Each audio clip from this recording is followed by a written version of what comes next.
عليكم ورحمة الله وبركاته. عاملين ايه؟ يا رب تكونوا بخير حبايب قلبي. النهاردة بقى هعمل لكم فيديو كده جولة عن الشقة بتاعتي. فطبعا ما تتخضوش من شكلها. فهي شكلها كده. انا لسه قايمة اهوت. صباحكم زي العسل. اول حاجة، انا لسه قايمة من النوم من شوية، فقلت بقى قبل ما اروق وقبل ما اعمل فيها حاجة اصور لكم الشقة واعرفكم. خليكم تشوفوها وتشوفوا وضعها عامل ازاي، واعرفكم على كل خطوة ايه انا بعملها في الشقة. تمام. اولا ديت الصالة اهيت. دي الصالة. تمام.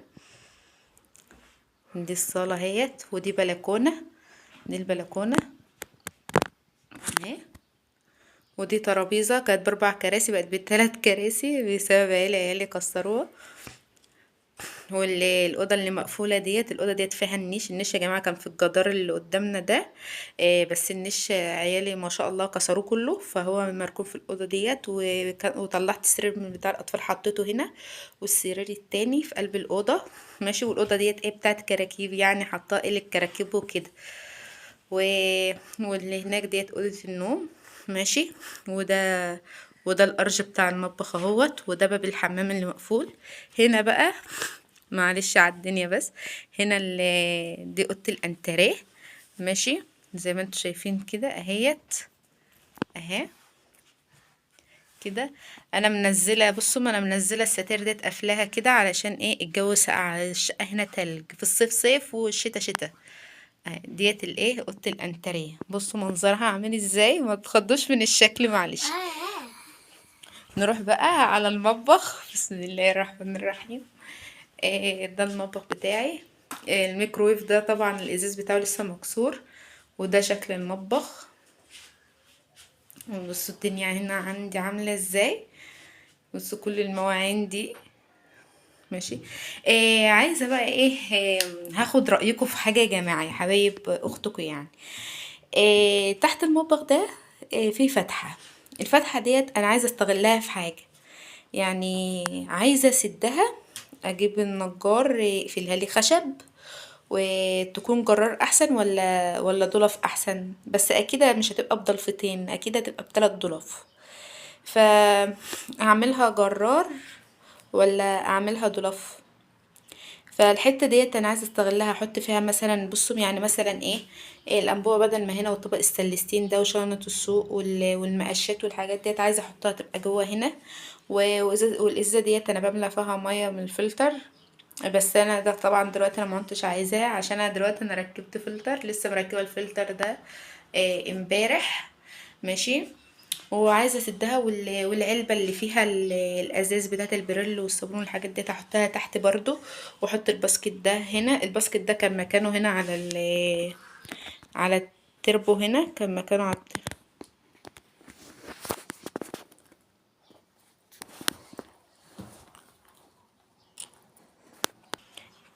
على التربو هنا. فمعلش بس الفيديو يا جماعة علق مرة واحدة، مش عارفة ليه.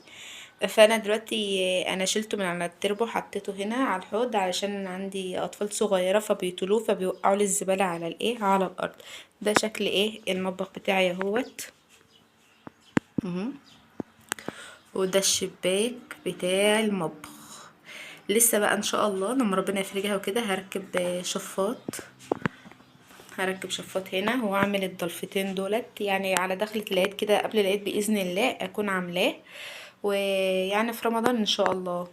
وكل سنة وانتم طيبين ومناسبة رمضان الكريم ويبعد عليكم وعلينا الأيام بخير يا رب، وعلى أمة محمد.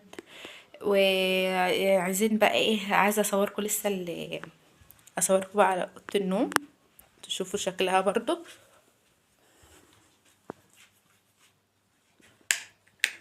دي اوضة النوم اهي، بصوا منظرها. دي اوضة النوم بتاعتي اهيت. بصوا الدنيا هنا عاملة ازاي.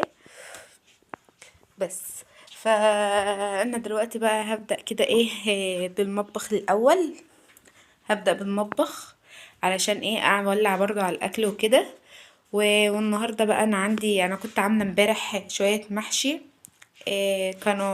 كانت كرومبة صغيرة كده، وكنت عاملة فرخة. معلش انا معرفتش اصور الفيديو ده من انا كنت هلكانة في اليوم ده بتاع امبارح، الدروس بتاعت الولد ابني بقى والصغير ابني الصغير كان تعبان رحيم، فمعلش ايه ما عرفتش اصور. فالنهارده بقى انا اتبقى شويه رز كده، شويه رز من بتوع خلطة المحشي هعملهم، محمر شويه بطاطس وحده مخلله ونقضيها يعني النهارده، عشان انتوا شايفين منظر الدنيا عامله هنا ازاي. فيلا بينا، بسم الله الرحمن الرحيم. وما تنسونيش قبل ما ابدأ الفيديو ما تنسونيش باللايك والشير وتشتركوا في القناة وتفعلوا زر الجرس عشان يوصل لكم كل جديد. و... دعوة ليا كده تكون حلوة لأختكم.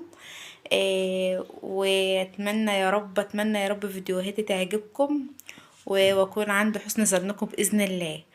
فيلا بقى نبدأ كده مع بعضنا وخطوة خطوة مع بعض. وفي حاجة برضو حبيب قلبي، معلش برضو الفلتر ده هو هل ينفع اركبه تحت الحوض هنا؟ لو حد عنده فكرة يعرفني. يعني مثلا يخرمونه مثلا خرمين هنا كده، خرمين اتنين وينزلوا منه السلك ويتركب تحت هنا، بدل ما يبقى هنا كده وشكله، حاسه ان هو شكله مش لطيف قوي.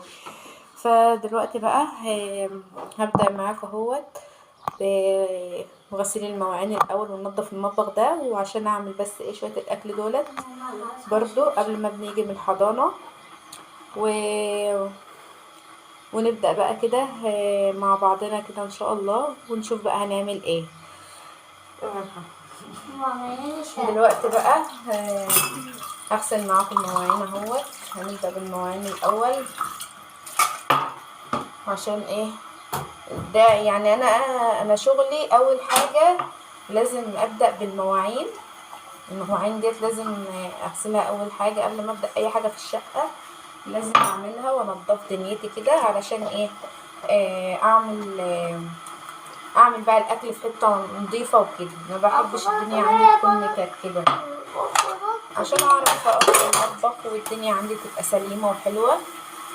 لازم اغسل المواعين الاول. ف يعني لازم دي حاجه فيا، يعني في ناس بتبدا من اول الناس بتبدأ في الشقة الأول، يعني قبل ما تبدأ في المطبخ بتبدأ في الشقة وبعدين المطبخ ده آخر حاجة. بس أنا بغسل المواعين وبعدين أنضف بقى دنيتي كده في المطبخ الأول وكله يبقى تمام تمام، وبعد كده أبدأ بقى في الشقة بقى. يبقى كده نضفت المطبخ وأكل على النار وخلاص. وداخل بقى علينا رمضان لسه بقى عندي، هعمل افكار حلوه ان شاء الله. برضو عندي افكار حلوه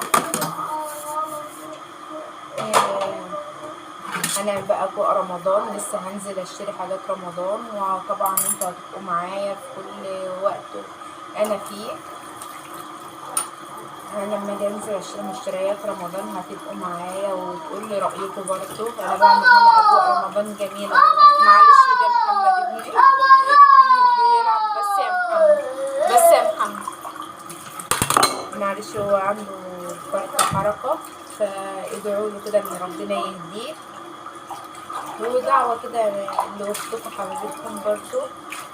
وما تنسونيش بقى في اللايكات والشير والسبسكرايب، وعشان يوصلكوا كل جديد. وانا بحبكم في الله يا حبايب قلبي والله. ف بصوا انا عملت القناه ديت، والله انا عملت القناه ديت بصعوبه جدا. تخيلوا انا بقالي سنه بالظبط والله بتحايل على جوزي لحد ما اقنعته ووافق ان انا اعمل القناه دي. انا قلت له والله الواحد يعني هي مش عيب ولا هعمل حاجه عيب ولا هعمل حاجه تلفت النظر ولا حاجه والكلام ده. فيعني فين وفين لحد ما وافق يعني، وقال لي خلاص ماشي بس بشرط ما تطلعيش بوشك. طب ليه ومن غير ليه؟ قال لي هو كده مش عاجبك خلاص. فانا طبعا انا صدقت بقى. انا اول ما صدقت قلت له خلاص يا عم اللي انت اللي انت شايفه هعمله خلاص، بس اهم حاجة اعمل القناة. فيا دوبك بقى عملت القناة اهوت، واديني معاكم يا حبايب قلبي. واي حاجة انتوا عايزينها، عايزين اشتري حاجة، اغير حاجة في الشقة كده، عرفوني اشتري ايه، اجيب ايه الجديد اجيبه يعني كده. وفي الصالة ديت بقى النيش ده ان شاء الله الازاز كله طبعا متدغدغ، فانا ان شاء الله على العيد كده باذن الله هكون طلعته في الصالة مكانه، عشان طبعا الشقة منظرها كده مش عاجبني ومش لطيفة خالص. وانا عندي اطفال كمان، يعني الشقة على طول يعني مبلحقش اقعد فيها بصراحة ساعة نضيفة في بسبب العيال. واكيد يعني البيت اللي فيه اطفال بيبقى كده. فانا طبعا هو بقى ايه، عشان انا مش عايزه اطول عليكم الفيديو بس يا حبايب قلبي، والله مش عايزه اطول عليكم الفيديو. انا يا دوبك هغسل المواعين ماشي وهرجع لكم تاني، علشان ايه، عشان مش عايزه اطول عليكم الفيديو بس، وعشان في ناس كتيره بتزهق من لو الفيديو طويل فبتزهق. اغسل بس المواعين ديت تمام، ونرجع بقى مع بعض تاني هنشوف هنعمل ايه. تمام.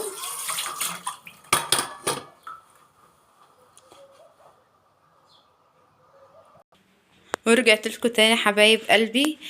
دلوقتي بقى انا رجعت لكم كده لما خلصت المطبخ اهوت، شطبته معاكم خالص، غسلت البوتاجاز بتاعنا وغسلنا المواعين ونضفنا الدنيا وظبطناها.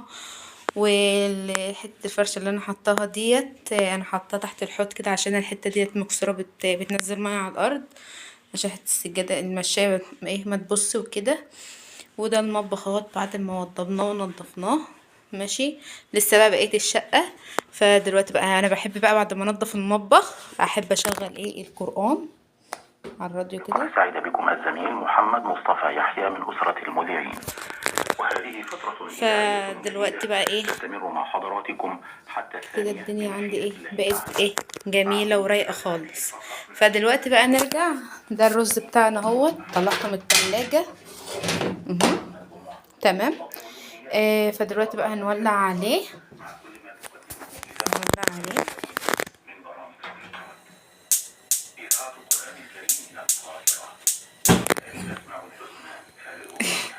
ايه ده اللي حصل في البوتاجاز؟ بسم الله الرحمن الرحيم. ماشي. فالمهم بقى انا غليت الميه في الكتل اهيت، هنبدا بقى ننزل عليه الميه السخنه. هزوده يا جماعه واقلبه وارجع لكم تاني. بصوا حبايبي انا دلوقتي ايه زودت الرز بتاعنا اهوت وقلبته. فطبعا احنا مش بنكتر له الميه عشان ايه الصلصه اللي فيه وكان بات في التلاجة من امبارح. تمام. فدلوقتي بقى هنسيبه لحد ما يغلي. هو بدأ يغلي من على الطروف اهوت وبعد ما يغلي بقى ويتشرب واقوم ايه موطين عليه يستوي ايه براحته. تمام كده. نرجع بقى نرجع بقى نخش اوضه الانتريه ديت نوضبها. بصوا شكلها اهي، بصوا منظرها عامل ازاي، بصوا منظر الاوضه عامله ازاي. فانا هروق عشان انا ماسكه بس الموبايل بايديا، فمش هعرف اعمل اي حاجه وانا ماسكه الموبايل بايدي. فهظبطها كده وايه وارجع لكم تاني. نسيت اقول لكم على حاجه. الحته اللي انا حطاها على الفرش الانتريه ده انا حطاها عشان تحمي الفرش ده، عشان هو عندي فاتح، فعندي اطفال ايديهم بقى بتبقى متوسخه وكده وزي ما انتوا فاهمين يعني. بس في العيد مش هيبقى فيه الكلام ده خالص. فدلوقتي انا هظبط الاوضه وارجع لكم تاني حبايبي. بصوا حبايبي انا رجعت لكم تاني اهوت. ديت الاوضه، شكل الاوضه لما نضفتها رتبت الاوضه اهوت زي ما انتوا شايفين.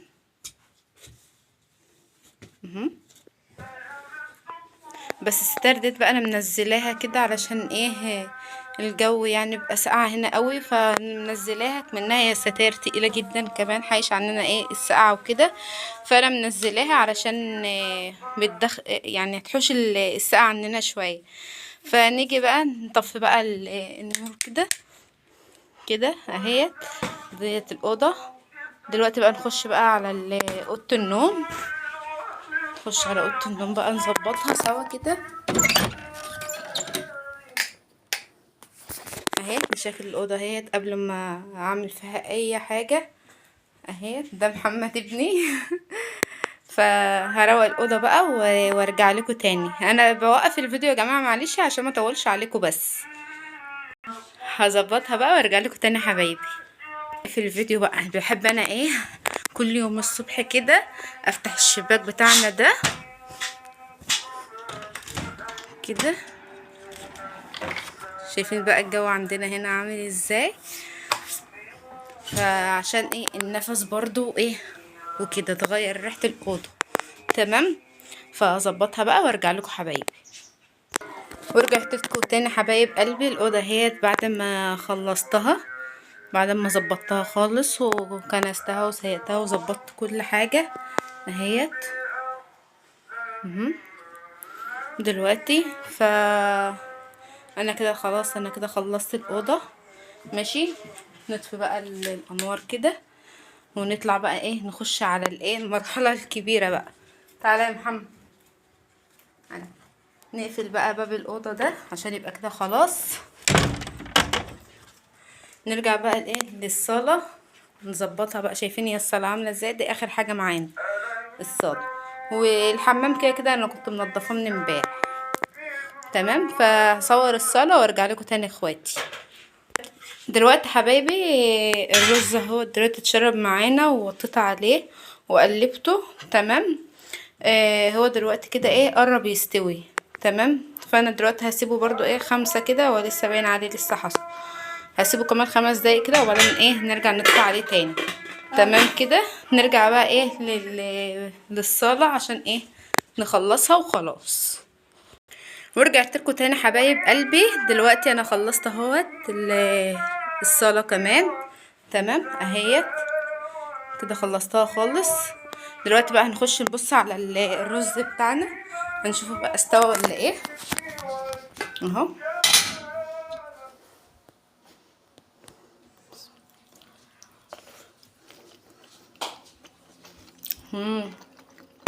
كده استوى.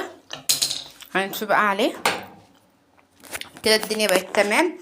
دلوقتي بقى ايه تعالوا معايا كده نخش بقى على الحمام كده نحط الدور اللي احنا شلناه.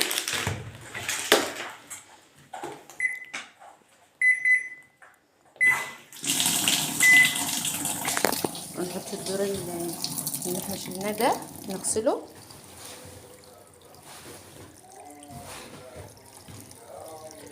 انا ما عنديش هدوم يعني غير المفرش اللي انا ايه شلته ده، بس كمان هو كبير فواخد مكان في الحمام وكده فشكله مش حلو. هحط بقى المسحوق اهو، وقولوا لي بقى احسن مسحوق انتوا بتحبوه ايه واحسن مسحوق بينضف ايه.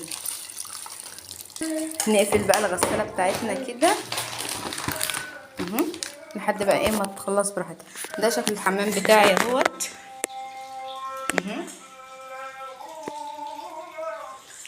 اهو. ده شكل الحمام يا جماعه، هو نضيف مفيهوش اي حاجه. تمام كده بس كده. واحب بقى ايه بعد ما بخلص اللي ورايا كله دايما اطفي الانوار كده بتاعت الشقه والقران بقى ايه شغال كده اهو. ادي الصلاه اهي. تمام، هو منظر السرير هنا يا جماعه بصراحه هو مش حلو جدا انا عارفه، بس ان شاء الله على العيد باذن الله يكون كل ده اتغير. نخش بقى على اوضه النوم اهيت. تمام كده نقفلها بقى ونخش على اوضه الانتريه اوريها لكم. نخش بقى على اوضه الانتريه. بسم الله الرحمن الرحيم اهو. تمام كده الدنيا اتظبطت وبقت 100 100 خالص. ماشي، نخش على المطبخ بتاعنا اهو.